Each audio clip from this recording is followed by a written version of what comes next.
Hello and welcome back to the channel. We've not been on camera for a little while, have we? I know. Parties and promotions, all this kind of stuff.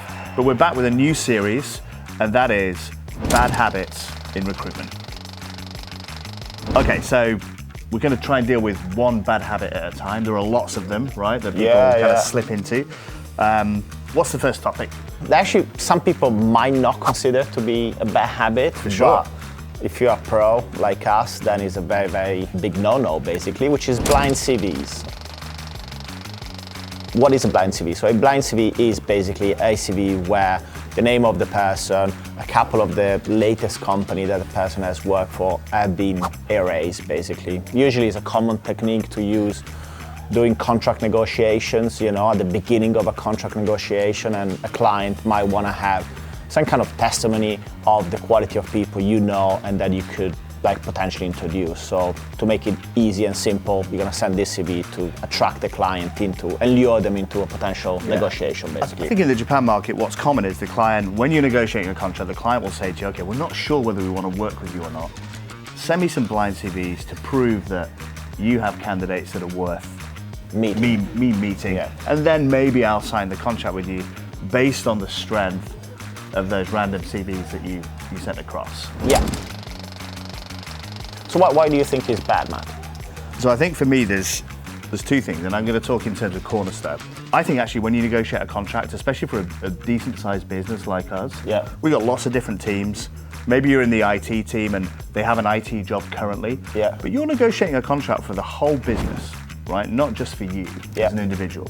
So if you negotiate a contract based on blind CVs, what you're doing is you're narrowing the point of negotiation to one or two CVs rather than widening the point of negotiation to the strengths we offer as a business, right? And often you may not have taken a full job description, you may not fully understand the role, you may slightly miss the mark on the 2 or 3 CVs you send across. And then the client's like, well, I don't want to work with you because I don't like this CV, even though I've given you very little information about what I actually want. Right? I think if you're good enough in business development, you don't need to have a CV to back you up in the negotiation. Especially if you're working on a contingency agreement. I think the point that we try and sell to the client, if the client asks us for blind CVs, is that, listen, these are all the benefits of working with our business. We feel like we can deliver across lots of different teams the best candidates on the market. But it is a contingency agreement, so if what I'm saying is not true, you're never going to pay anything. But if you actually want to see our candidates, you're going to need to sign. And hopefully you've built up a compelling enough picture where the client thinks, okay, there's kind of nothing to lose here. I'm going to sign the contract. And then you open up the whole client, right? The other option is that the client is not actually active and keen to either fill the position or add another agency to the list of agencies they're currently using. It's really like a binary situation, in my opinion. I think the second one's true, especially, it's become a thing that clients say to you, almost without thinking about it, just send me some blind CVs. And then they're really interested in working with you. If they want to work with you, they're going to listen to your pitch and they're going to sign the contract. The only counterpoint maybe is if you've got a stellar candidate and that candidate is basically giving you buy-in to market themselves, then I think that's when a blind CV may be appropriate. You've got the candidate, maybe it's exclusive to you, he or she's giving you whichever company you think is good, and their CV is so good that within your existing clients, you can open up doors. You can open up doors or create new positions that might not have been there.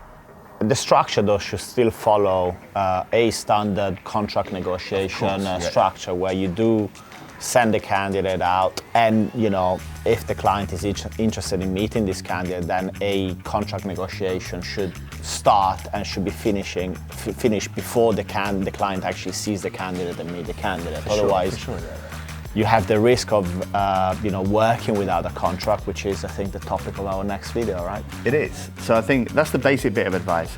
If you're in a contract negotiation and you're saying, and the client says to you, send me some examples, send me some blind CVs, and then you're running off to try and find some potential candidates to send, you haven't done a very good negotiation, and that is a bad habit.